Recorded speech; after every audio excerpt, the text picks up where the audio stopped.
As you celebrate George, you'll also be celebrated. The others will go on reading as we continue.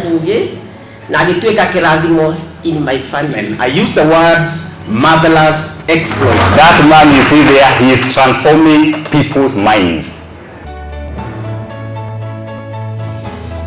16 years of hardship, resilience and patience produced what ranks as Kenya's best overall company in 2014-2015, the Optiven Limited. The top 100 mid-sized companies survey also crowned Optiven Limited as the best real estate company along the same period. When questioned, Optiven's CEO George Washuri attributed the company's success to God and his staff. I'm very, very grateful to my staff. Yes. Hey, give it up for the staff, ladies and gentlemen. There you go. They have done it for me as a CEO, just a face.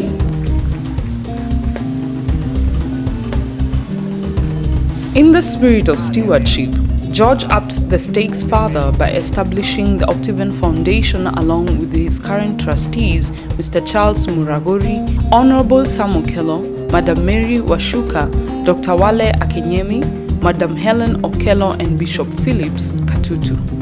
Since its launch in August 8, 2014, the Optiven Foundation has engaged in a series of charity works in various counties in Kenya with the intent to empower and transform the society.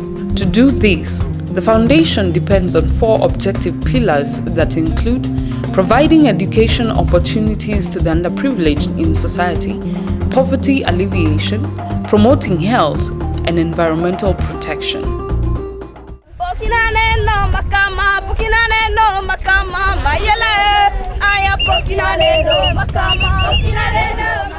Yeah, we are glad to be here this afternoon. When we wrote the book with George, Soaring Like an Eagle. Do we have the copy of the book here? This book, written by George Washuri, a son of this soil. According to George Washuri's memoir, Soaring Like an Eagle, his father Christopher Washuri saw a future where children in Keni, Bondo, Vihiga and Mombasa got an education that freed them from the white man's hand. So Dad, together with many of his vision, trained to be teachers and played perhaps the most critical role in laying the foundation for prosperous Kenya. Indeed, in 1969, he started a primary school that I later went to as a boy, along with other children in our sleepy village.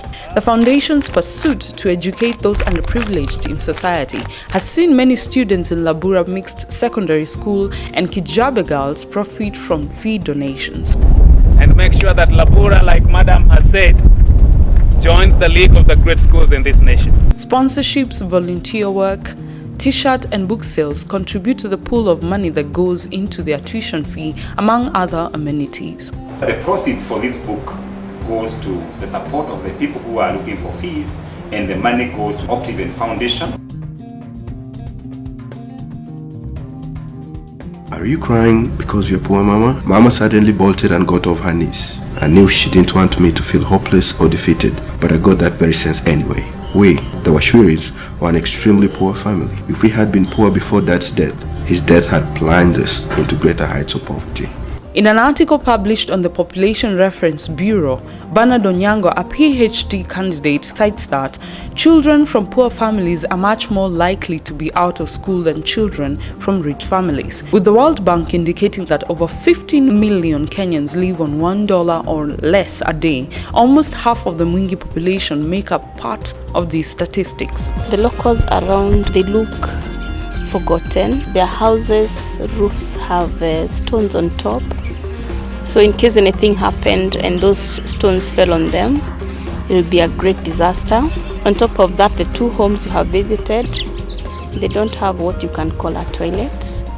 That is really dehumanizing. The foundation donated 5 houses to 5 separate aged households, cutlery, beds, solar lamps, and foodstuffs, as well as toilets in the homes. Each of the senior citizens that were present during the Mwingi medical camp carried a blanket and foodstuffs home.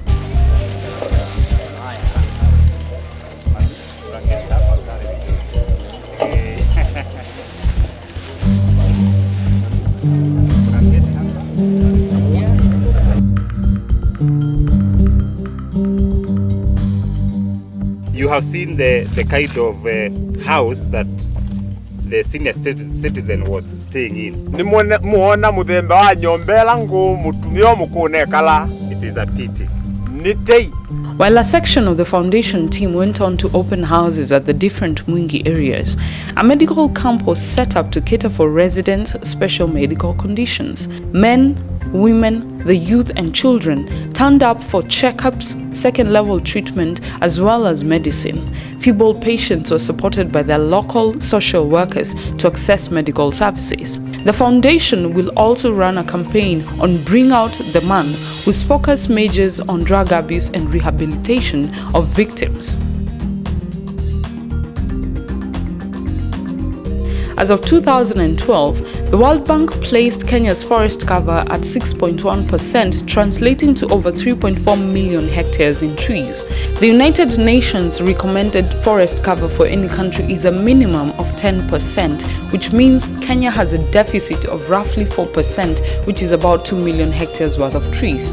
It is for this reason that the Optiven Foundation strategized an ambitious plan to plant at least 500,000 trees in 10 years in all its housing projects and charity works. This means that the foundation will cover up to 15% of the deficit we have as a nation in order to meet the global chart. The foundation looks to implement this plan through a campaign dubbed Forsake a Cake for a Tree. Forests not only play an important role in attracting rain, but also prevent soil erosion and preservation of biodiversity.